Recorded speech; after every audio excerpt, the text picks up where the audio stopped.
ارتداد کا فتنہ کیا ہے، کیوں ہوتا ہے، بچنے کا طریقہ کیا ہے، اور کیا صرف یہ کہہ دینے سے کہ میں دین چھوڑ رہا ہوں، صرف اتنا ہی دین چھوڑنا ہوتا ہے یا کچھ اور چیزیں ہیں؟ یہ سب باتیں جاننے کی ضرورت ہے۔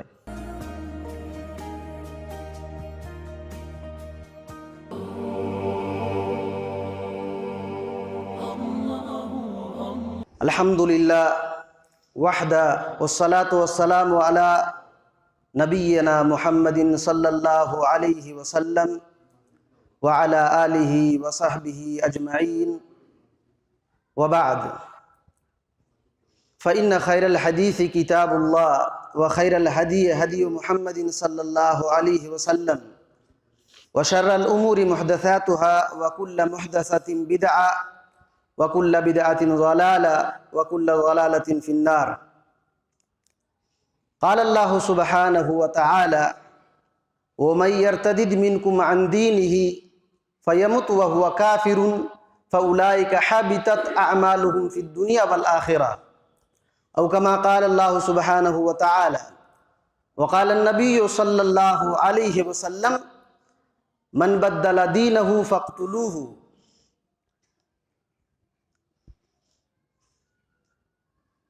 قابل تعریف ذمہ داران جمعیت و جماعت اور مسجد اور بہت ہی قابل تعریف سامعین اور سامعات، اللہ تعالیٰ ہی کی تعریف ہے، اسی کے لیے عبادت ہے، اور تمام نبیوں رسولوں پیغمبروں پر اللہ رب العالمین کی رحمتیں برکتیں نازل ہوں، خصوصی طور پر ہمارے آخری نبی جناب محمد الرسول اللہ صلی اللہ علیہ وسلم پر، جن کے ذریعے سے ہم کو سیدھا روشن اچھا طریقہ اور دین معلوم ہوا ہے۔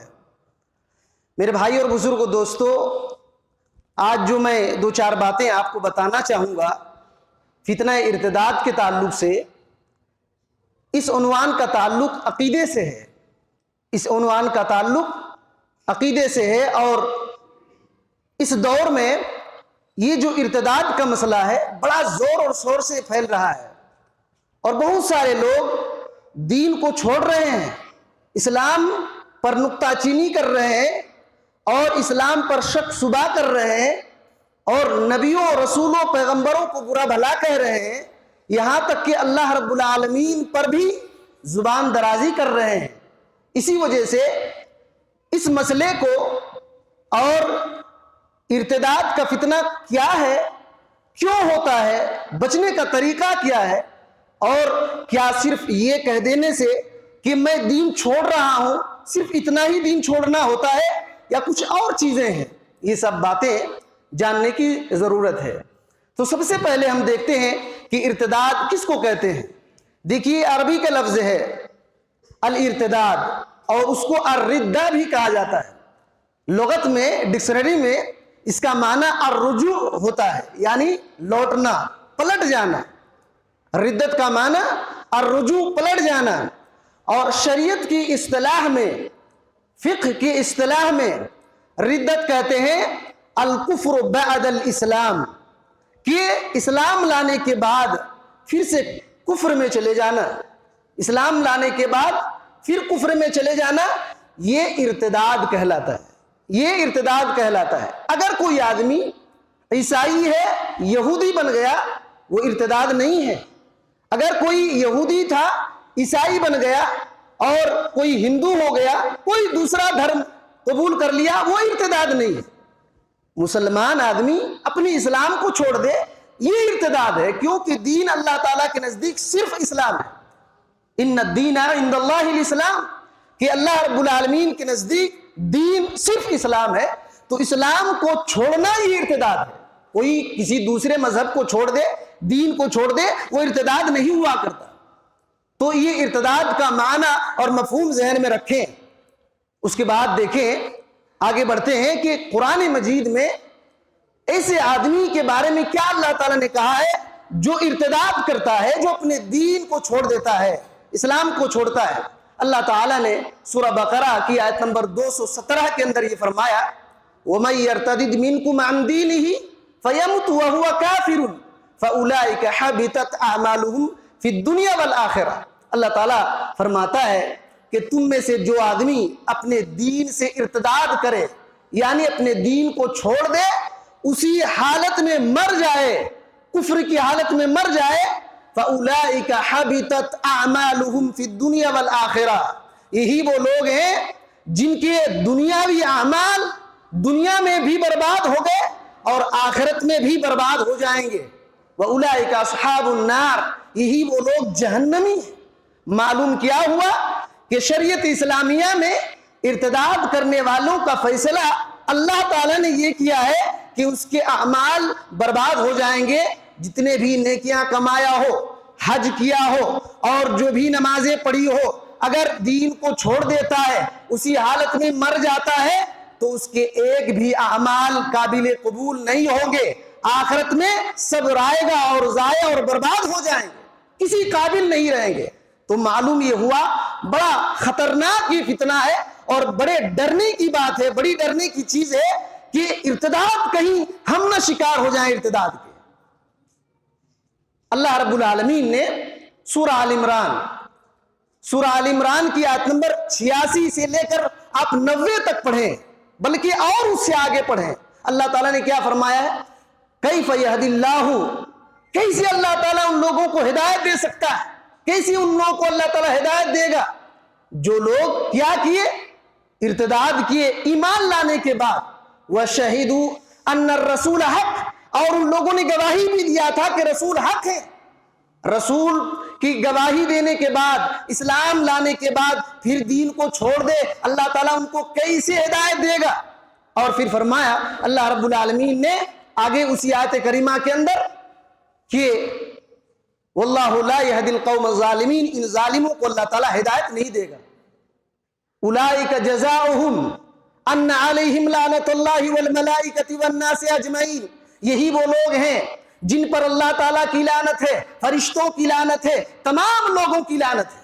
صرف یہی نہیں، اور پھر اللہ تعالیٰ نے کہا کہ ان لوگوں کو یہ جو عذاب، اللہ تعالیٰ کی لعنت، فرشتوں کی لعنت اور تمام دنیا کے لوگوں کی لعنت ملے گی، اس میں کوئی کمی نہیں ہوگی، کوئی کمی نہیں ہوگی، کوئی کمی نہیں ہوگی اس میں۔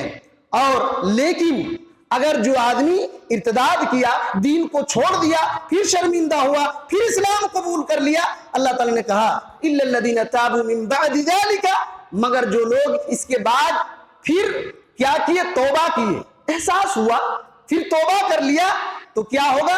اللہ رب العالمین بڑا غفور رحیم ہے، معاف کر دے گا۔ لیکن یہ ہے کہ زندگی ہی میں ارتداد کیا تھا، پھر لوٹ آئے، ارتداد ہی کی حالت میں، دین کو چھوڑنے کی حالت میں موت نہ آئے۔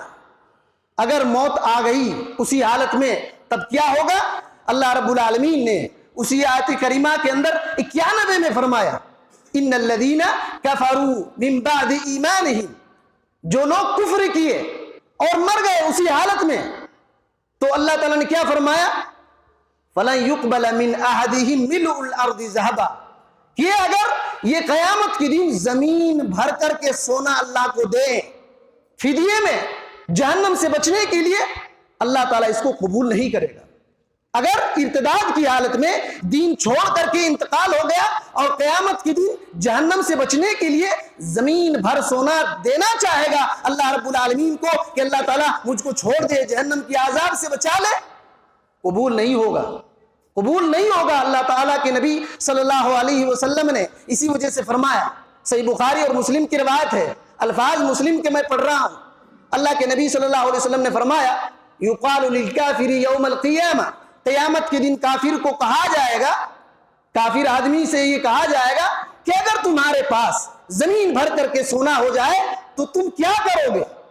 تو کافر کہے گا کہ میں اس کو اللہ رب العالمین کو دینا چاہوں گا تاکہ جہنم کی آگ سے بچ جاؤں۔ اللہ رب العالمین کہے گا سئلت ایسر من ذلک، تم لوگوں کو دنیا میں اس سے آسان سوال کیا گیا تھا کہ شرک سے بچے رہو، شرک سے نہیں بچے، آج زمین بھر کر کے سونا خرچہ کرنا چاہو، قبول نہیں کیا جائے۔ معلوم کیا ہوگا، کیا ہوا کہ اگر کوئی آدمی اسلام کو قبول کرنے کے بعد پھر کافر ہو جاتا ہے اور اسی حالت میں موت ہو جاتی ہے، قیامت کے دن کوئی کتنوں کچھ خرچ کر دے اللہ قبول نہیں کرے گا. اب جہنم اس کے لیے واجب ہو چکا ہے, جہنم اس کے لیے واجب ہو چکا ہے. اتنا بڑا مسئلہ ہے, جنت اور جہنم کا مسئلہ ہے. اسی وجہ سے کتنا ہم کو ڈرنا چاہیے اور ان چیزوں سے کتنا بچنا چاہیے جو ارتداد تک پہنچاتا ہے, ان راستوں سے کتنا بچنا چاہیے جو راستے ارتداد کے. میرے بھائی اور بزرگوں, دوستو, آج سوشل میڈیا میں ہم دیکھ رہے ہیں کہ کوئی شیعہ کافر ہو گیا, پھر کیا کرنے لگا, اسلام کو گالی دینے لگا, قرآن مجید کو گالی دینے لگا, محمد الرسول اللہ صلی اللہ علیہ وسلم کو گالی دینے لگا. اگر اسی حالت میں اس کی موت ہو گئی, دنیا کا کوئی مائے کے لال اس کو بچا نہیں سکتا, چاہے زمین بھر سونا خرچ کر دے قبول نہیں ہوگا. اگر اسی حالت میں موت ہو جائے, کوئی کتنا مشہور ہو, کوئی کتنا مالدار ہو, وہاں اللہ رب العالمین اس کو چھوڑے گا نہیں. اس دنیا میں تو کھیل تماشا کر لیا, لیکن میرے بھائی اور بزرگوں, دوستو, ہمیں یہ بھی جاننا ضروری ہے. کیا کوئی اعلان صرف یہ کہہ دے میں اسلام سے نکل گیا, صرف وہی نکل جاتا ہے, یا کچھ اور اس کے ضوابط ہیں, قوانین ہیں, شریعت ہے, اسلاف کے منہج ہیں کہ کون کون اس دین سے ارتداد کرتا ہے, نکلتا ہے. وہ ساری چیزیں جاننے کی ضرورت ہے اور بچنے کی ضرورت ہے. دیکھیے, شیخ صالح الفوزان حفظہ اللہ نے ایک کتاب لکھی ہے, کتاب التوحید. جیسے محمد بن عبد الوہاب رحمۃ اللہ علیہ نے ایک کتاب التوحید لکھی ہے, شیخ صالح الفوزان حفظہ اللہ نے ایک مختصر سی کتاب لکھی ہے, کتاب التوحید. اس کے اندر ردت کے بارے میں لکھا ہے, ارتداد کے بارے میں لکھا ہے کہ 4 قسم کے ارتداد ہوتے ہیں, 4 قسم کے ارتداد ہوتے ہیں. اس کو اچھی طرح سے سنیں, اور میرے ماں اور بہنوں سے, خواتین اسلام سے بھی میں کہوں گا کہ ان باتوں کو اچھی طرح ذہن نشین کریں اور اپنے بچوں کو بھی بچائیں, اور ہم کو خود ضروری ہے کہ ہم ان باتوں سے بچیں, اپنی آل اولاد کو بچائیں, مسلمانوں کو بچانے کی کوشش کریں. ارتداد 4 طرح سے ہوتا ہے. کیا؟ الردۃ بالقول, ایک قول کے ذریعے سے بات کر کے مرتد ہو جانا, بات کر کے مرتد ہو جانا. شیخ فرماتے ہیں کسب باللہ ورسولہ, جیسے کہ اللہ تعالیٰ کو گالی دینا, اللہ کے رسول کو گالی دینا, کسی بھی پیغمبر کو گالی دینا, ایک پیغمبر کو گالی دینا, یہ آدمی مرتد ہو جاتا ہے. کسی ایک پیغمبر کو گالی دیں گے, اب اسلام ختم ہو چکا ہے, اسلام کا کلمہ پھر سے پڑھنا پڑے گا, توبہ کرنا پڑے گا. اسی طریقے سے شیخ فرماتے ہیں کہ کوئی نبوت کا دعویٰ کر دے, کوئی نبوت کا دعویٰ کر دے, یا جو آدمی جس نے نبوت کا دعویٰ کیا محمد الرسول اللہ صلی اللہ علیہ وسلم کے بعد, اور اس کو کسی نے پیغمبر مان لیا, جیسے مرزا غلام احمد قادیانی نے پیغمبر کا دعویٰ کیا, اور آج شکیل بن حنیف جو اس کا بڑا کتنا خطرناک ہے, حیدرآباد میں کون ایک مودود, محمد مودود نام کر کے, اس کے چہرے میں ایک بھی مسلمان کی نشانی نہیں ہے. وہ کہتا ہے کہ میں عیسیٰ علیہ السلام ہوں, مہدی ہوں, اور اسی طریقے سے کتنے لوگ قادیانی بن گئے. نبوت کا دعویٰ کیا مرزا غلام احمد قادیانی نے, اور اس کے ماننے والے کتنے قادیانی ہو گئے. ہم ان کو مسلمان نہیں مانتے. یہ عقیدہ توحید ہے. وہ لوگ ارتداد کیے ہیں, چاہے اسلام کا کلمہ رات دن پڑھیں, دن رات نمازیں پڑھیں, زکات دیں, حج کریں, ان کے اعمال یہ کچھ بھی کام کے نہیں ہیں, کیونکہ ان لوگوں نے ارتداد کیا ہے, نبوت کے دعویٰ کرنے والے پر ایمان لایا ہے. تو یہ زبان سے ارتداد ہوتا ہے. اسی طریقے سے کوئی آدمی جادو کے کلمہ پڑھے, جادو کے کلمہ پڑھے, جادو سیکھے یا جادو سکھائے, یہ بھی ارتداد ہے. کیونکہ حضرت عمر رضی اللہ تعالیٰ عنہ کے زمانے میں جادوگروں کو قتل کیا گیا تھا. جس نے بھی جادو سیکھا, جس نے سکھایا, اسلام میں اس کی سزا قتل ہے. کیوں قتل ہے؟ کیونکہ جادو سیکھنا ارتداد ہے. جادو سیکھ لینا یہ مرتد کی پہچان اور علامت ہے. آج مسلمان کہلانے والے کتنے ایسے لوگ ہیں جو مولوی ہیں, حافظ ہیں, قاری ہیں, اگر ان کے پاس شرعی علاج کے نام پر دکانیں کھول کر رکھے ہیں, ان سے اگر پوچھا جائے علاج کرنے کے لیے تو سب سے پہلے پوچھتے ہیں تمہاری امی کا نام کیا ہے. یاد رکھیں, یہ اگر کوئی پوچھا تمہاری ماں کا نام کیا ہے, تمہارے باپ کا نام کیا ہے, اور یہ بتانا شروع کیا کہ تم فلاں گاؤں سے آئے ہو, سمجھ لیں کہ وہ جادو سیکھا ہے, سمجھ لیں جادو سیکھا ہے. گرا لگائے رسی اور پھونکنا شروع کرے, سمجھ لیں کہ جادو کا عمل کر رہا ہے, وہ شرعی علاج نہیں کر رہا. شرعی علاج نہیں کر رہا ہے، چاہے کتنا بینر لگا دے کہ شرعی علاج کر رہا ہوں، وہ آدمی دھوکہ دے رہا ہے، وہ آدمی اسلام کا لٹیرا ہے، ایمان کو چھیننے والا ہے۔ ہرگز ایسے آدمی کے پاس نہ جائیں اور ایسے آدمی کو بائیکاٹ کریں، ورنہ یہ بھولے بھالے لوگ اسلام کو چھوڑنا شروع کریں گے اور ان پر عقیدہ اور ایمان لائیں گے، اور پھر اللہ رب العالمین جو شفا دینے والا ہے، اللہ کو چھوڑ کر سب کچھ اسی کو سمجھ لیں گے۔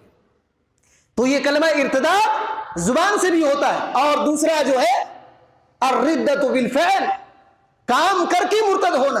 ایک تو زبان سے ہو گیا، کچھ ایسے کام بھی ہیں جس کو کرنے سے آدمی اسلام سے نکل جاتا ہے۔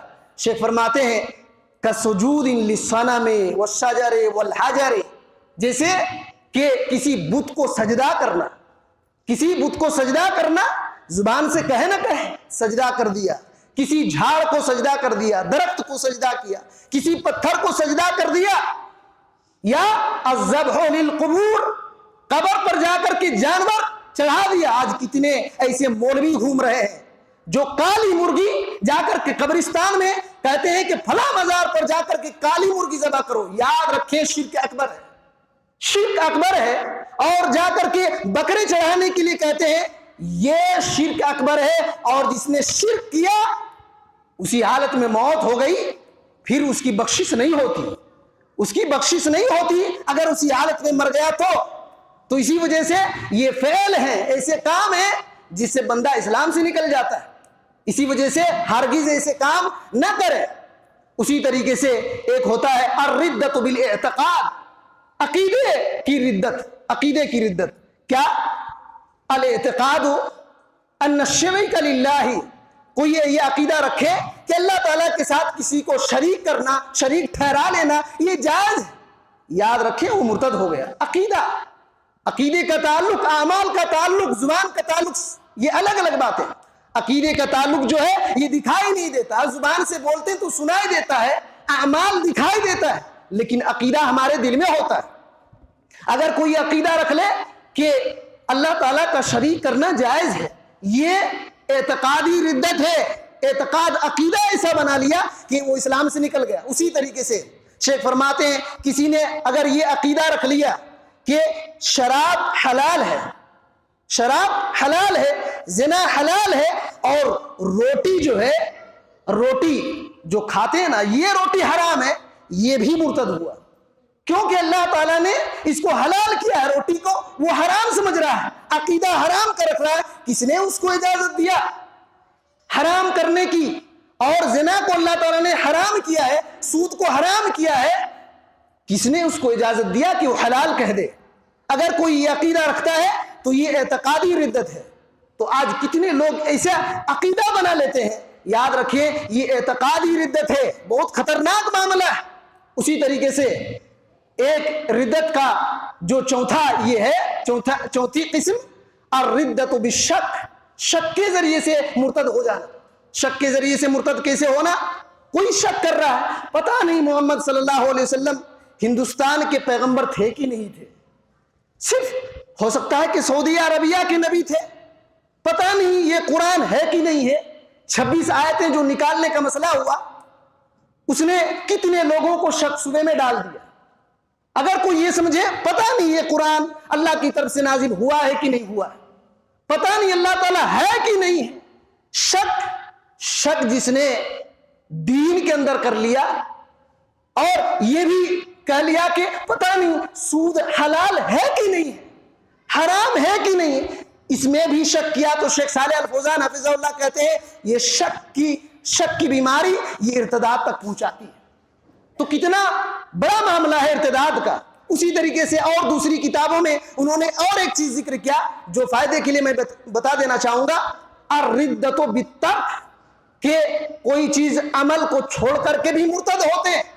مثال کے طور پر نماز جو ہے فرض ہے، اگر کوئی آدمی یہ عقیدہ رکھتا ہے کہ نماز پڑھنا فرض نہیں ہے اور چھوڑ دے، جان بوجھ کر کے انکار کرتے ہوئے چھوڑ دے، تو شیخ صالح الفوزان حفظہ اللہ کہتے ہیں کہ صریح دلائل کی بنیاد پر وہ کافر ہے، صریح دلائل کی بنیاد پر وہ کافر ہے، اس نے ارتداد کیا چھوڑ کر۔ اسی وجہ سے آپ تاریخ اٹھائیں گے تو حضرت ابو بکر صدیق رضی اللہ تعالیٰ عنہ کے زمانے میں جو ارتداد کا مسئلہ ہوا وہ کیا مسئلہ تھا؟ زکوٰۃ کا لوگ انکار کر رہے تھے کہ زکوٰۃ نہیں دیں گے، کلمہ پڑھ رہے تھے، نماز پڑھ رہے تھے، لیکن زکوٰۃ روک دیے تھے، زکوٰۃ نہیں دے رہے تھے۔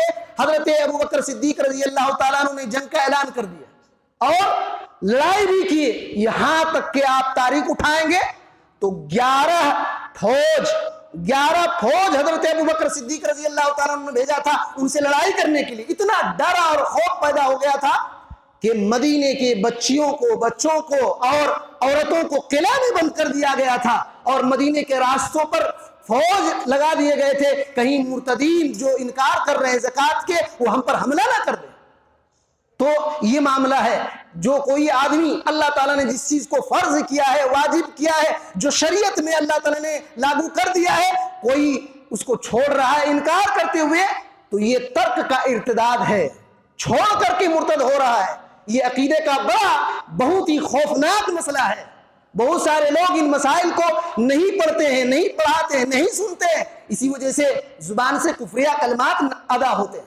بہت سارے ایسے لوگ آپ کو ملیں گے کہ بیماری آ گئی اور کہتے ہیں کہ اللہ تعالیٰ مجھے ہی اکیلے دکھائی دیا ہے اور دنیا میں کوئی دکھ نہیں رہے، مجھ کو تو نے اتنا پریشانی دے دیا، غریب بنا دیا اور اتنا بیمار کر دیا۔ یاد رکھیں یہ ایسے کلمے ہیں کہ نبی کریم صلی اللہ علیہ وسلم نے ایک حدیث کے اندر فرمایا ہے کہ اگر کوئی بندہ ایسے زبان سے کلمہ نکالتا ہے اور اس کی پرواہ نہیں کرتا ہے، لیکن اللہ تعالیٰ کو اتنا برا لگتا ہے کہ قیامت تک اس سے ناراضی کو لکھ دیتا ہے کہ میں ناراض ہوں، اس سے ناراض ہوں۔ اسی وجہ سے کلمے زبان سے بھی آدمی مرتد ہوتا ہے، مرتد زبان سے بھی ہوتا ہے۔ اچھا، اور ایک چیز ہم جانتے ہیں، ارتداد جو ہے یہ مسئلہ مسلمان کیوں اسلام کو چھوڑتے ہیں، وجہ کیا ہے؟ اللہ رب العالمین نے قرآن مجید میں سورہ آل عمران کی آیت نمبر 100 میں یہ فرمایا، اللہ تعالیٰ فرماتا ہے یا ایھا الذین آمنوا ان تطیعوا، اے ایمان والو اگر تم ان لوگوں کی بات مانو گے، فریقا من الذین اوتوا الکتاب، اہل کتاب یہود اور نصارہ کی اطاعت کرو گے تو کیا ہوگا؟ وہ لوگ ایمان لانے کے بعد تم کو دین سے ہٹا دیں گے، ایمان لانے کے بعد تم کو دین سے ہٹا دیں گے۔ جو آدمی یہود اور نصارہ، اہل کتاب یہود اور نصارہ کی اطاعت کرتا ہے، اللہ تعالیٰ نے فرمایا کہ اگر تم ان کی اطاعت کرو گے وہ تم کو دین سے ہٹائیں گے۔ اس کی تفسیر امام بغوی رحمۃ اللہ علیہ نے ذکر فرمایا ہے معالم التنزیل کے اندر کہ یہ جو آیت نازل ہوئی ہے وہ کیسے نازل ہوئی ہے؟ آپ لوگوں کو میری بات سمجھ میں تو آ رہی ہے نا؟ بات سمجھ میں آ رہی ہے نا؟ سمجھنے کی کوشش کریں، بڑا خطرناک مسئلہ ہے یہ، اسے بچنے کی ضرورت ہے۔ دیکھیے اس آیت کریمہ کی جو تفسیر میں امام بغوی رحمۃ اللہ علیہ نے ذکر فرمایا ہے، اس آیت کو ذہن میں رکھیں کہ اللہ تعالیٰ نے یہود اور نصارہ کی اتباع کرنے سے منع کیا کیونکہ وہ دین سے ہٹائیں گے۔ امام بغوی رحمۃ اللہ علیہ کہتے ہیں کہ زید بن اسلم رحمۃ اللہ علیہ فرماتے ہیں کہ یہودی کا ایک بوڑھا آدمی، شاس بن قیس اس کا نام تھا، شاس بن قیس اس کا نام تھا، اس نے دیکھا انصار اور مہاجرین میں جو بیٹھتے تھے مجلس میں، اسی طریقے سے اوس اور خزرج کے لوگ، دو قبیلے کے لوگ بیٹھے ہوئے، اوس اور خزرج کے لوگ بیٹھے ہوئے، اور یہ لوگ اسلام لانے سے پہلے آپس میں بہت ہی خطرناک دشمن تھے، لڑائی ہو جاتی تھی، سالوں سال چلتی تھی، لیکن اسلام قبول کرنے کے بعد وہ آپس میں ساتھی ہو گئے، دوست ہو گئے اور آپس میں بیٹھ رہے ہیں۔ یہودی بوڑھا دیکھ کر کے جلنا شروع کیا اور سمجھنے لگا کہ یہ لوگ پہلے اسلام میں نہیں تھے تو بہت ہی ظالم تھے، ایک دوسرے کے دشمن تھے، اسلام لانے کے بعد یہ آپس میں دوست ہو گئے، ان کو کیسے ہم لڑائیں گے، کیسے ان کے درمیان اختلاف ڈالیں گے۔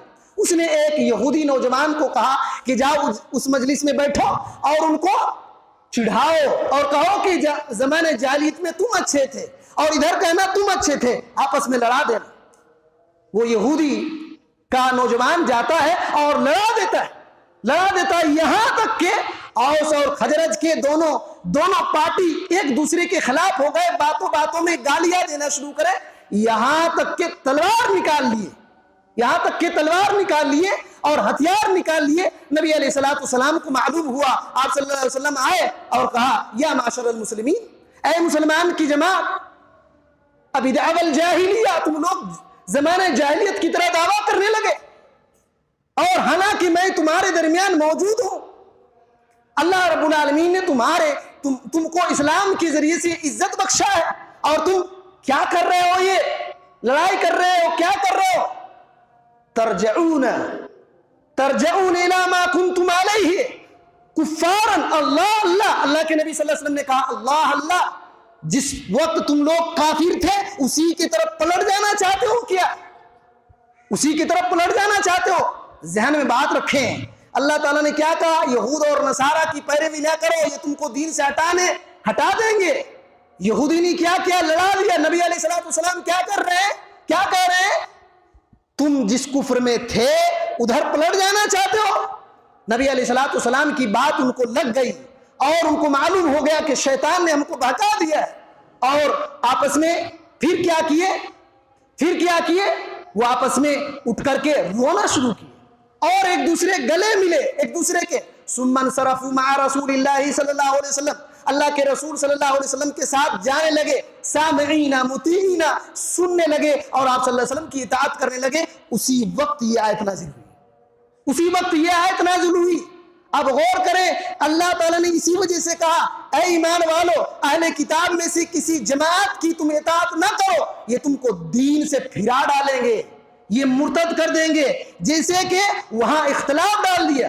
اللہ رب العالمین نے اسی طریقے سے سورہ بقرہ کی آیت نمبر 109 کے اندر یہ فرمایا، کیا فرمایا؟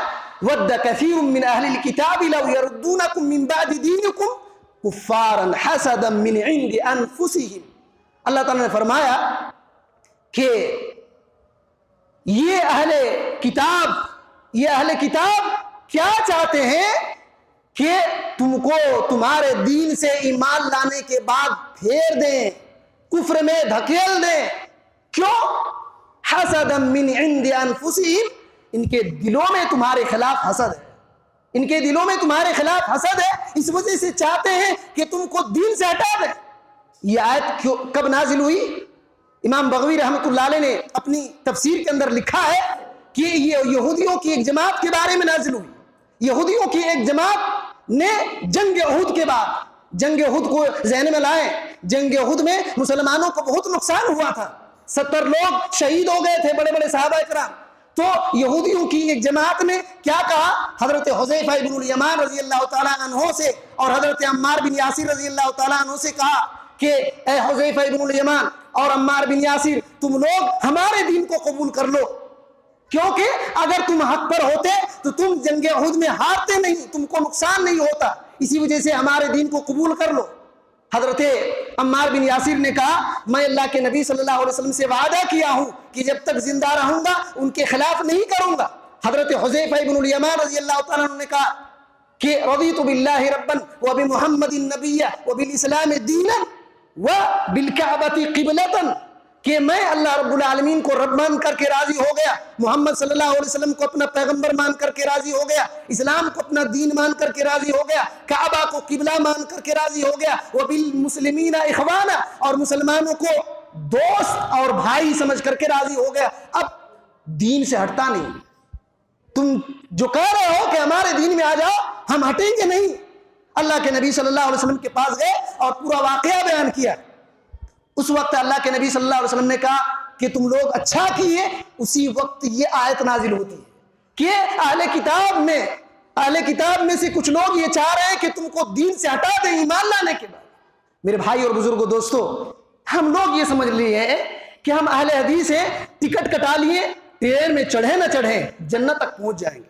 یہ خام خیالی ہے، یہ وسوسہ ہے، اور صرف یہ ہمارے خیالات ہیں۔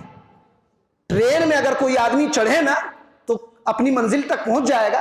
اہل حدیث ہو جانا کمال کی بات نہیں۔ اہل حدیث کا جو منہج ہے، اہل حدیث کا جو مسلک ہے، اہل حدیث کس بات پر عمل کرتے ہیں اس پر عمل کرنا پڑے گا، ورنہ یہ خام خیالی میں نہ رہے کہ ہم اہل حدیث ہو گئے تو ہم کبھی بھی مرتد نہیں ہو سکتے، کبھی بھی دین سے پھر نہیں سکتے۔ آپ کو بخاری شریف کا ایک واقعہ میں سناؤں گا۔ بخاری شریف کے اندر حدیث نمبر 3617 کے اندر یہ روایت موجود ہے۔ حضرت انس بن مالک رضی اللہ تعالیٰ عنہ فرماتے ہیں کہ ایک نصرانی کان رجل نصرانی اسلم وقرأ البقرۃ وآل عمران، ایک نصارہ عیسائی آدمی نے اسلام قبول کیا اور کیا پڑھا؟ سورہ بقرہ پڑھا، سورہ آل عمران یاد کیا، سورہ آل عمران یاد کیا، پڑھا، پھر اسلام کو چھوڑ دیا، پھر وہ اسلام کو چھوڑ دیا، عیسائیت میں چلا گیا، عیسائیت میں چلا گیا، اور کیا کہنے لگا؟ یہ کہنے لگا، اور وہ آدمی کو اللہ کے نبی صلی اللہ علیہ وسلم نے منشی بنا لیا، وہی لکھتا تھا، وہ آدمی وہی لکھ رہا تھا۔ اس نے کیا کہنا شروع کیا؟ ما یدری محمد صلی اللہ علیہ وسلم الا ما کتبت لہ، میں جو کچھ محمد کو لکھ دیا اتنا ہی محمد صلی اللہ علیہ وسلم کو معلوم ہے، اس سے علاوہ ان کے کچھ بھی علم نہیں ہے۔ اب دیکھیے، اسلام قبول کیا تھا اور پھر عیسائیت میں چلا گیا، محمد صلی اللہ علیہ وسلم پر الزام لگانا شروع کیا اور کہا کہ مجھ کو جتنا علم تھا میں نے لکھ دیا، اتنا ہی علم محمد صلی اللہ علیہ وسلم کو ہے۔ فرماتے ہیں اللہ تعالیٰ نے ان کو موت دے دیا، وہ آدمی مر گیا، وہ آدمی مر گیا، اسی مرتد کی حالت میں انتقال ہوا، عیسائیوں نے دفنا دیا۔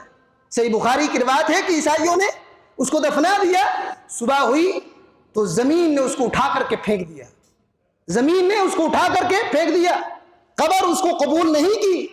آپ بخاری شریف اٹھا کر دیکھ سکتے ہیں، قبر نے اس کو قبول نہیں کیا۔ وہ لوگ کہنے لگے ھذا فعل محمد واصحابہ، یہ محمد صلی اللہ علیہ وسلم کا کام ہے اور محمد صلی اللہ علیہ وسلم کے ساتھیوں کا کام ہے، جب ان کے ساتھ چھوڑ دیا اور ہم سے مل گیا تو مسلمانوں نے قبر سے اٹھا کر اس کو پھینک دیا۔ پھر دوبارہ عیسائیوں نے کیا زیادہ گڈھا کھود کر کے اس میں قبر میں ڈالا، پھر صبح ہوئی، پھر قبر نے اٹھا کر پھینک دیا، پھر دوسرے دن بھی قبر نے اٹھا کر پھینک دیا، تیسرے دن بھی قبر نے اٹھا کر پھینک دیا۔ تیسرے دن کے بعد ان لوگوں کو یقین ہو گیا کہ یہ انسانوں کا کام نہیں ہے، اللہ تعالیٰ اس کو ذلیل کر رہا ہے، اللہ رب العالمین اس کو ذلیل کر رہا ہے۔ تو دنیا میں بھی اللہ تعالیٰ اس طرح سے دکھاتا ہے تاکہ لوگ عبرت حاصل کریں، دین کو چھوڑنے والوں کی کیا عبرت ہوتی ہے اور کتنا بھیانک اس کو عذاب ہوتا ہے۔ دنیا میں اس کو مٹی قبول نہیں کی، آپ تاریخ کی کتابوں میں اٹھا کر دیکھیں گے، زمین میں اوپر یوں ہی اس کو چھوڑ دیا گیا، سڑ کر کے برباد ہو گیا، زمین کی قبر نے اس کو قبول نہیں کیا۔ تو ایسا ہوتا ہے، اسی وجہ سے ہمارے ایمان کو بچانے کی ضرورت ہے۔ یاد رکھیں، یہاں جو حدیث جبریل ہے اس کی شرح کے اندر شیخ صالح عثیمین رحمۃ اللہ علیہ نے یہ ذکر فرمایا ہے کہ 4 باتوں کی وجہ سے آدمی کو دین میں شک ہوتا ہے، 4 باتوں کی وجہ سے۔ کیا؟ ایک قلت العلم، دوسرا قلت الفہم، تیسرا التقصیر بالتدبر، اور تیسرا چوتھا سوء القصد۔ یہ کیا چیزیں ہیں؟ قلت العلم، علم کی کمی کی وجہ سے، علم کم رہے گا دین میں شک ہوگا، علم کم رہے گا دین میں شک صبح میں پڑ جائیں گے کہ اللہ تعالیٰ ہے کہ نہیں ہے، نبی ہے کہ نہیں ہے، جو چاہے وہ ہم کو گمراہ کر سکتا ہے، جو چاہے وہ گمراہ کر سکتا ہے۔ قلت الفہم، علم ہے فہم نہیں ہے، دین کی سمجھ نہیں ہے، وہ آدمی بھی گمراہ ہو سکتا ہے، وہ آدمی بھی گمراہ ہو جاتا ہے۔ آپ کو تاریخ کا علم ہونا چاہیے۔ امام ابن عقیل رحمت اللہ علیہ کتنے بڑے حنبلی مسلک کے بہت پائے کے عالم تھے۔ امام ذہبی رحمت اللہ علیہ نے سیر اعلام النبلاء کے اندر لکھا ہے کہ تقریباً 400 جلدوں میں انہوں نے ایک کتاب لکھی ہے الفنون، 400 جلدوں میں، اور بعض مورخین نے لکھا ہے کہ 700 جلدوں میں الفنون کتاب لکھا تھا، الفنون 700 جلدوں میں کتاب لکھ دیا امام ابن عقیل رحمت اللہ علیہ نے، لیکن گمراہ ہو گئے۔ کیسے گمراہ ہو گئے؟ گمراہ استاد کے پاس گئے اور فہم کی کمی کی وجہ سے جو شریعت صحابہ نے، تابعین نے، اتباع التابعین نے، سلف صالحین نے بتلایا تھا اس میں نکتہ چینی کر دیے، گمراہ ہو گئے۔ اس وقت کے علماء نے ان پر فتویٰ دے دیا کہ یہ بدعتی ہیں، ان سے علم نہ حاصل کرو، ان سے علم نہ حاصل کرو۔ جب ان کو معلوم ہوا، جامع مسجد میں جا کر کے خطبے میں یہ کہنا شروع کیے کہ میں اب رجوع کرتا ہوں۔ تو قلت الفہم، کتنا بڑا عالم ہو، 400 جلدوں میں لکھنے والا، کتاب لکھنے والے بھی آدمی گمراہ ہو سکتے ہیں، تو ہم جیسے آدمی جن کو الف با تا صحیح سے نہیں آتا ہے وہ کیسے گمراہ نہیں ہوگا؟ اسی وجہ سے صحیح علماء کے پاس علم سیکھیں اور صحیح فہم رکھیں کتاب اور سنت کا فہم کیا ہے؟ صحابہ کرام کا منہج، صحابہ کرام کے بعد تبع تابعین کا طریقہ، اور اس راستے پر جو بھی ائمہ کرام چلے ہیں انہوں نے شریعت کے مسئلے کو کس طرح بیان کیا ہے، وہی اصل دین ہے۔ اس سے ہٹیں گے تو آدمی گمراہ ہوتا ہے۔ اسی طریقے سے کیا ہے؟ التقصیر بالتدبر، کہ اسلام کے اندر مسئلے مسائل میں غور اور فکر کی کمی۔ اگر بندہ علم ہے، فہم بھی ہے، غور اور فکر قرآن کی صحیح نہیں کر رہا ہے۔ آج کل کیا کہتے ہیں؟ دجال کا مطلب ہے برطانیہ۔ کس نے کہہ دیا برطانیہ؟ اللہ کے رسول صلی اللہ علیہ وسلم نے کہا ہے، اللہ تعالیٰ نے کہا ہے۔ دجال کا معنی کتنے لوگ برطانیہ کہہ دیے، امریکہ کہہ دیے۔ یہ فکر کی کمی ہے اور یہ ارتداد تک پہنچاتی ہے۔ اسی وجہ سے فکر بھی صحیح ہونی چاہیے، فکر بھی صحیح ہونی چاہیے۔ اور چوتھی بات کیا ہے؟ سوء القصد، سوء القصد۔ سب علم ہے، فہم ہے، تدبر صحیح ہے، لیکن پڑھنے، اسلام کو سیکھنے کا ارادہ غلط ہے، سوء القصد، غلط ارادہ ہے، آدمی گمراہ ہو جاتا ہے، شک شبے میں پڑ جاتا ہے۔ تو یہ شک شبے میں پڑھنے کی 4 اہم بنیادی باتیں ہیں۔ کم علم رہے گا، شک شبے میں پڑھیں گے، کم فہم رہے گا، شک شبے میں پڑھیں گے، تدبر کی کمی ہے اور اس میں بھی شک شبے میں پڑھیں گے، اگر غلط ارادہ ہے اس میں بھی شک شبے میں پڑھیں گے۔ تو بات چل رہی تھی کہ کوئی بھی آدمی یہ نہ سمجھے کہ میرے پاس یہ اہل حدیث ہو گیا تو گمراہ نہیں ہوں گا۔ اب دیکھیں، وہ آدمی اسلام قبول کر کے سورہ بقرہ پڑھتا ہے، سورہ آل عمران پڑھتا ہے، وہی لکھتا ہے، پھر گمراہ ہوا، اسلام کو چھوڑ دیا، قبر اس کو قبول نہیں کرتی، قبر اس کو قبول نہیں کرتی ہے۔ اسی وجہ سے دعا کرتی رہنی چاہیے کہ اللہ تعالی ہمارے ایمان کی حفاظت فرما، ہمارے بچوں کی ایمان کی حفاظت فرما، ہمیشہ یہ دعا کرتے رہیں۔ آپ اور ایک واقعہ بتاتا ہوں، عبداللہ بن خطل۔ عبداللہ بن خطل یہ کون تھا؟ عبداللہ بن خطل کو اللہ کے نبی صلی اللہ علیہ وسلم نے زکوٰۃ کے اصول کرنے کے لیے بھیجا اور ایک آدمی کو ساتھ میں بھیجا، انبن ہوئی، راستے میں اس کو قتل کر دیا۔ عبداللہ بن خطل نے دوسرے آدمی کو قتل کر دیا۔ اب اسلام میں قصاص ہے نا، کہ جس کو قتل کر دیا اس کے بدلے میں قتل کر دیا جائے گا۔ اس ڈر سے وہ آدمی عبداللہ بن خطل بھاگ گیا، مکہ بھاگا، مدینے سے اللہ کے نبی صلی اللہ علیہ وسلم نے بھیجا تھا، مکہ بھاگ گیا اور مرتد ہو گیا، دین کو چھوڑ دیا۔ صحابی تھا، صحابی پہلے تھا، اب نہیں رہا۔ یاد رکھیں، صحابی کی تعریف یہ ہے کہ ایمان کی حالت میں محمد الرسول اللہ صلی اللہ علیہ وسلم کو دیکھا ہو، ایمان کی حالت ہی میں انتقال ہوا، وہ صحابی ہے۔ وہ آدمی ارتداد مرتد ہو گیا اور مکہ پہنچ گیا۔ صرف یہی خاموش نہیں رہا، بلکہ 2 لونڈیوں کو خریدا اور کہنے لگا محمد صلی اللہ علیہ وسلم کو جتنا چاہتے ہو گالی دو، محمد صلی اللہ علیہ وسلم کو جتنا چاہتے ہو گالی دو۔ وہ دونوں عورتوں کا کام ہی تھا کہ گالی دیں، محمد صلی اللہ علیہ وسلم کی ہجو کریں، محمد صلی اللہ علیہ وسلم کے اشعار میں ان کو برائی بیان کریں۔ جب آپ صلی اللہ علیہ وسلم مدینے سے حج کے لیے آئے اور مکہ فتح ہوا، فتح مکہ کے درمیان آپ صلی اللہ علیہ وسلم نے کیا کہا تھا؟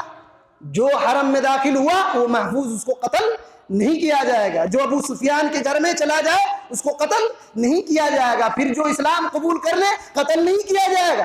عبداللہ بن خطل کے بارے میں اللہ کے نبی صلی اللہ علیہ وسلم نے پہلے اعلان کر دیا تھا کہ کہیں بھی ملے اس کو قتل کر دو۔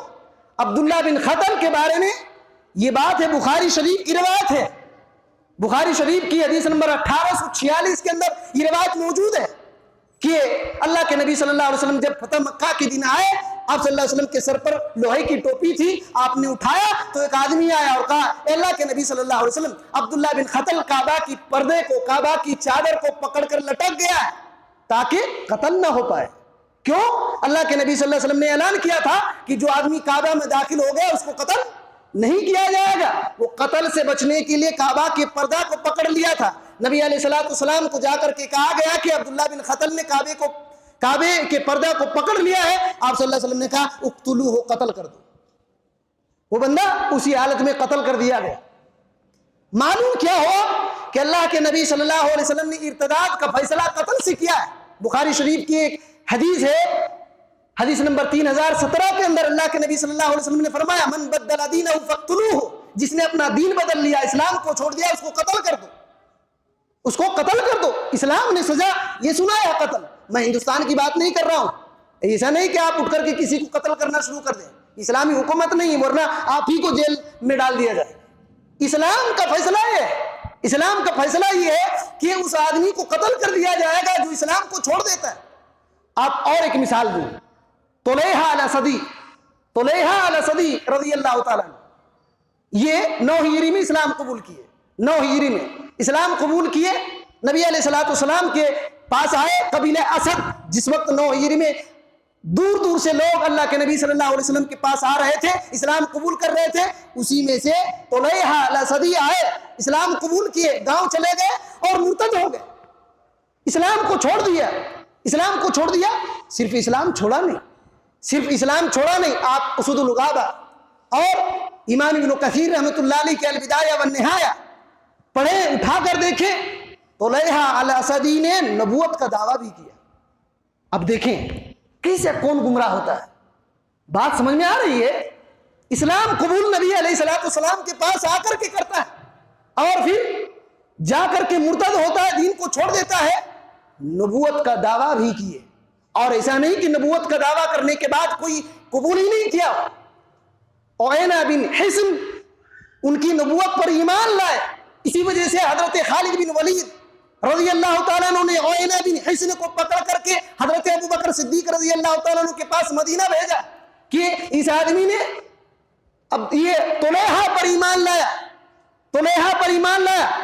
حضرت عبداللہ بن عباس رضی اللہ تعالیٰ عنہ کہتے ہیں کہ مدینے کے بچے اس کے پیچھے جا رہے تھے اور کہتے عدو اللہ کفرت بعد الاسلام، اے اللہ کے دشمن، اسلام لانے کے بعد تم کافر ہو گئے، اور مار رہے تھے۔ معلوم کیا ہوا کہ طلیحہ الاسدی نے نبوت کا دعویٰ کیا، کچھ لوگوں نے نبی بھی مان لیا۔ کیا ہوا؟ اس نے اتنا ہی نہیں کام کیا بلکہ عکاشہ بن محصن رضی اللہ تعالیٰ عنہ، معلوم ہے یہ صحابی رسول تھے، اللہ کے نبی صلی اللہ علیہ وسلم نے کہا تھا کیا کہ 70,000 لوگ بغیر حساب و کتاب کی جنت میں چلے جائیں گے۔ اس وقت حضرت عکاشہ بن محصن رضی اللہ تعالیٰ عنہ نے کیا کہا تھا؟ اللہ کے نبی صلی اللہ علیہ وسلم میرے لیے دعا کرے کہ میں بھی انہی میں سے ہو جاؤں گا۔ تو کہا تھا آپ صلی اللہ علیہ وسلم نے تم بھی انہی میں سے ہو۔ اس صحابی رسول کو قتل کرنے والے طلیحہ تھے، اسلام سے پھر گئے، نبوت کا دعویٰ کیے، اور پھر حضرت عکاشہ بن محصن رضی اللہ تعالیٰ عنہ کو قتل کیا، ثابت بن ارقم رضی اللہ تعالیٰ عنہ کو قتل کیا۔ 2 صحابی کے قتل کا جرم ان کے سر پر تھا۔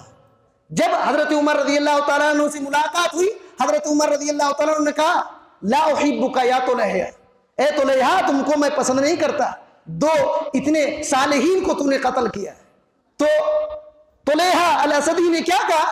اے عمر رضی اللہ تعالیٰ عنہ، میرے ہاتھ سے ان لوگوں کو اللہ تعالیٰ نے عزت دیا، کیونکہ میں کفر میں تھا، اس وقت کفر میں تھا، میں نے قتل کر دیا، اللہ تعالیٰ ان کو شہید کا درجہ دے گا، اللہ تعالیٰ شہید کا درجہ دے گا۔ حضرت خالد بن ولید سے مقابلہ ہوا، طلیحہ الاسدی کا خالد بن ولید سے مقابلہ ہوا، خالد بن ولید نے ہرایا، ملک شام بھاگ گئے، اور پھر جب یہ ہوا شرمندہ ہوئے تو پھر مکہ آئے، حج کیے، اسلام قبول کیے۔ طلیحہ الاسدی پہلے اسلام قبول کیے، پھر مرتد ہوئے، پھر نبوت کا دعویٰ کیا، 2 صحابی کو قتل کیے، پھر اسلام قبول کر لیے۔ حضرت عمر رضی اللہ تعالیٰ عنہ اور بہت سارے صحابہ کرام نے کہا کہ صحیح اسلام میں موت ہوئی، صحیح اسلام میں ان کی موت ہوئی ہے، صحیح اسلام میں ان کی موت ہوئی ہے۔ اسی وجہ سے فتح الباری کے اندر امام ابن حجر رحمۃ اللہ علیہ نے لکھا ہے کہ وہ صحابی رسول ہیں، صحابی رسول ہیں۔ اور شیخ صالح عثیمین رحمۃ اللہ علیہ نے بخاری کی شرح میں بھی یہ ذکر فرمایا ہے کہ اگر کوئی آدمی مرتد ہو جائے پھر اسلام قبول کر لے، اگر پہلے اس نے حج کیا تھا تو دوبارہ حج نہیں کرنا پڑے گا۔ اگر کوئی صحابی تھا پہلے اور ارتداد کیا پھر اسلام قبول کر لیا تو اس کو صحابی ہی کہا جائے گا۔ اللہ تعالیٰ کی توفیق ہوئی، اسلام قبول کر لیا۔ تو یہ یاد رکھیں، بڑا خطرناک معاملہ ہے یہ ارتداد کا مسئلہ، زبان سے بھی ہوتا ہے، اعمال سے بھی ہوتا ہے، اسی وجہ سے اس سے بچنے کی ضرورت ہے۔ اچھا، اسلام میں کیا فیصلہ کیا ہے جو مرتد ہو جائے؟ اسلام میں کیا فیصلہ کیا ہے؟ شیخ صالح الفوزان حفظہ اللہ لکھتے ہیں کہ پہلی بات جو مرتد ہو گیا اس کو کہا جائے گا کہ توبہ کرو، 3 دن کا وقت دیا جائے، 3 دن کا وقت دیا جائے گا کہ توبہ کرو۔ توبہ کر لیا تو اس کی توبہ قبول ہوگی، مسلمان مانا جائے۔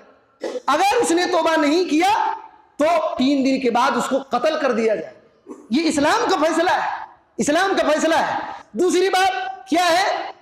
3 دن کا جو موقع دیا گیا تھا، جتنا اس کے پاس مال ہے اس مال سے روک دیا جائے گا، اس کو خرچہ نہیں کرنے دیا جائے۔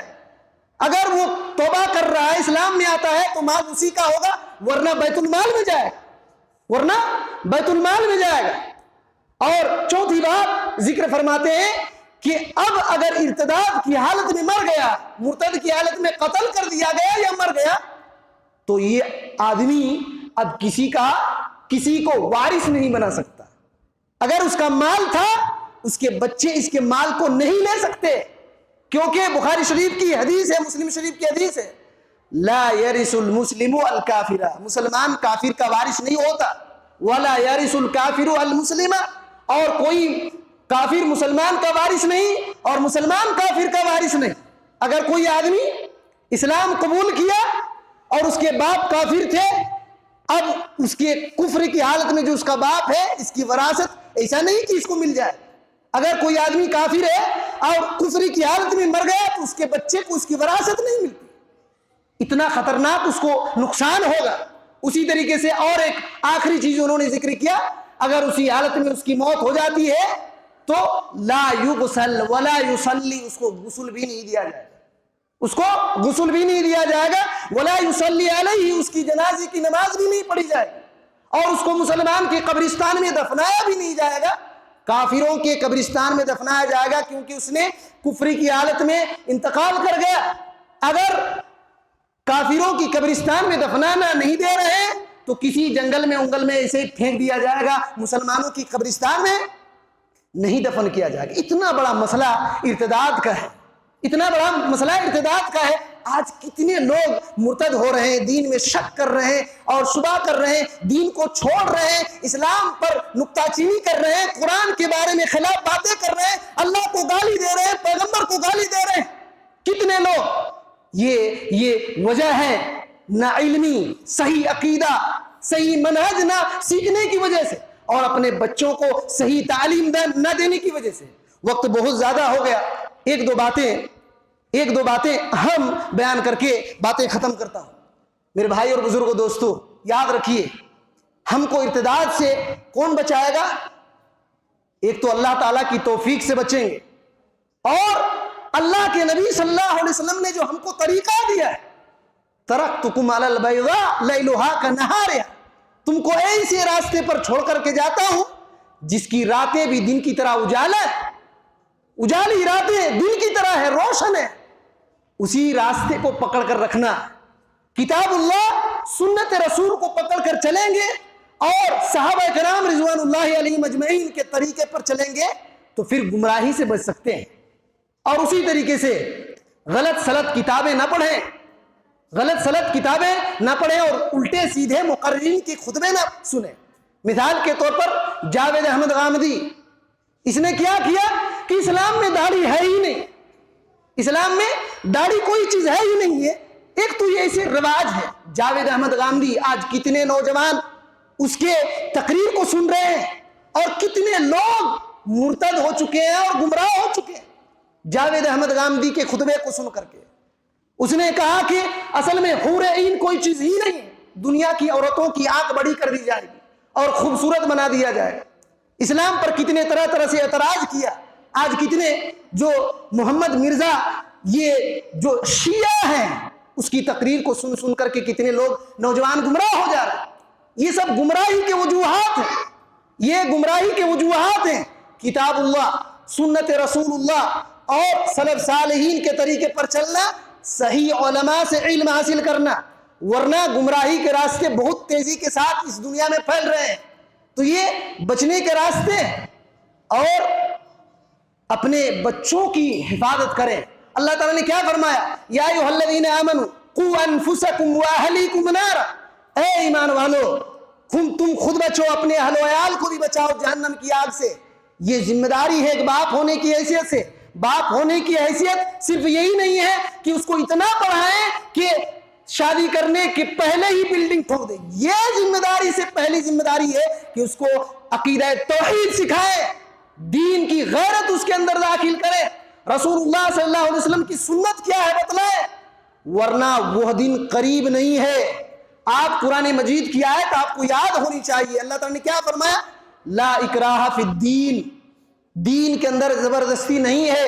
یہ آیت کی تفسیر کبھی آپ لوگوں نے سنا؟ کبھی پڑھا ہے؟ اس آیت کریمہ کی تفسیر کیا ہے؟ کیوں یہ آیت نازل ہوئی؟ تفسیر ابن کثیر اٹھائیں، تفسیر ابن کثیر اٹھائیں اور دیکھیں اس آیت کریمہ کی تفسیر کیا ہے. اس وقت انصار جب اللہ کے نبی صلی اللہ علیہ وسلم گئے نہیں تھے، مدینہ ہجرت کر کے نہیں گئے تھے، اس وقت سب سے پہلے جو اس وقت کفر کی حالت میں لوگ تھے، وہاں کی عورتیں نظر مانتی تھی اگر ہمارے بچے نہیں بچ رہے، اگر بچ جائیں تو یہودی بنا دیں گے، یہودی بنا دیں گے. کتنے لوگوں نے اپنے بچوں کو یہودیوں کے پاس رکھ دیا تھا. پھر جب اللہ کے نبی صلی اللہ علیہ وسلم مدینہ گئے، اسلام قبول کیے اور اپنے بچوں کو چاہا کہ پھر سے اسلام میں لائے، ان کے بچے انکار کر دیے، ان کے بچے انکار کر دیے کہ ہم نہیں اسلام میں آئیں گے. اللہ تعالیٰ نے اس وقت یہ آیت نازل کیا، لا اکراہ فی الدین، دین کے اندر زور زبردستی نہیں ہے. یہ اس وقت آیت نازل ہوئی. آپ تفسیر ابن کثیر اٹھائیں، ایک نام ملے گا الحسینی، ان کے 2 بچے عیسائی بن گئے تھے، 2 بچے عیسائی بن گئے تھے. اور ابن جریر الطبری نے لکھا ہے کہ کیوں عیسائی بنے تھے؟ ملک شام سے کچھ تجارت کرنے والے لوگ آئے تھے تیل بیچنے کے لیے، تیل بیچنے کے لیے عیسائی آئے تھے اور ان کے پاس جا کر کی ملاقات کی اور عیسائیت قبول کر لیے. ان کے 2 بچے اور نوجوان تھے. جب تجارت کر کے ملک شام اپنے تاجر جانے لگے تو ان کے دونوں بچے کہنے لگے کہ ہم انہی کے ساتھ چل جائیں گے. دیکھیے، انہی کے ساتھ چل جائیں گے. ان کے ابو کو بڑا تعجب ہوا کہ یہ کیسے ہو گیا. نبی علیہ السلام کے پاس آیا اور کہا کہ اللہ کے نبی صلی اللہ علیہ وسلم آپ مجھ کو اجازت دیں، زبردستی ان کو ٹان کر کے اسلام میں لاؤں، کھینچ کر کے اسلام میں لاؤں. آپ صلی اللہ علیہ وسلم اس وقت خاموش تھے اور یہ آیت نازل ہوئی، لا اکراہ فی الدین، دین میں زبردستی نہیں ہے. کہنے کا مطلب یہ ہے کہ اپنے بچوں کی حفاظت کریں. دین کے لٹیرے، ایمان کے لٹیرے، عقیدے کے لٹیرے اور ڈاکو اس دنیا میں بہت ہیں. موبائل ان کو کم دیں، الٹے سیدھے لوگوں کی تقریر نہ سنائیں اور ان کو عقیدہ توحید بتائیں. جس طریقے سے انگلش رٹوا رہے ہیں اس سے زیادہ عقیدہ توحید رٹائیں کہ اللہ کہاں ہے. یہ سب سے پہلے عقیدہ مضبوط کریں اور اس کے بعد سنت رسول ان کے ذہن و دماغ میں بٹھائیں. یہ راستہ روک دے گا ارتداد کا. اور بہت ساری باتیں ہیں. اللہ رب العالمین سے دعا کرتے ہیں کہ اللہ تعالی ہمیں ارتداد کو پہچاننے کی توفیق دے اور ارتداد کے جتنے بھی راستے ہیں اللہ تعالی ہمیں ان سے بچا کر رکھے. ہمارے ایمان کی حفاظت فرما، اپنے بال بچے کی ایمان کی حفاظت فرما. ہمیں جب تک زندہ رکھے صحیح عقیدے، صحیح منہج، صحیح طریقے پر زندہ رکھے اور ہماری موت اسلام اور صحیح عقیدے پر ہو، اس بات کی توفیق ہمیں دے. آمین. السلام علیکم ورحمۃ اللہ وبرکاتہ.